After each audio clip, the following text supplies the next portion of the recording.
Are you worried about your Monstera Deliciosa plant's yellowing leaves? It's time to get to the root of the problem. If you're noticing yellowing leaves on your Monstera Deliciosa plant, it could be a sign of a bigger problem. But don't worry. In this video, we will explain the most common causes of yellowing leaves and what you can do to fix them.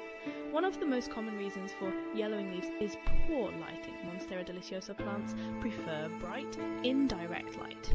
If your plant isn't getting enough light, it can cause the leaves to yellow and even drop off. Another common reason for yellowing leaves is overwatering.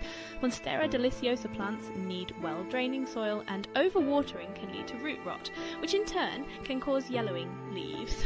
Pests can also cause yellowing leaves on your Monstera Deliciosa plant. Mealybugs, spider mites, and scale insects are some of the most common pests that can infest your plant. If you notice pests on your plant, it's important to act fast and treat them with insecticide to prevent further damage. Lastly, sometimes yellowing leaves are just a natural part of your Monstera Deliciosa plant's growth cycle. It's important to regularly prune your plant to remove any dead or yellowing leaves. So if you're noticing yellowing leaves on your Monstera Deliciosa plant, don't panic. It's important to identify the cause and take appropriate action to ensure the continued health and beauty of your plant. Thanks for watching. Don't forget to like and subscribe for more plant care tips and tricks.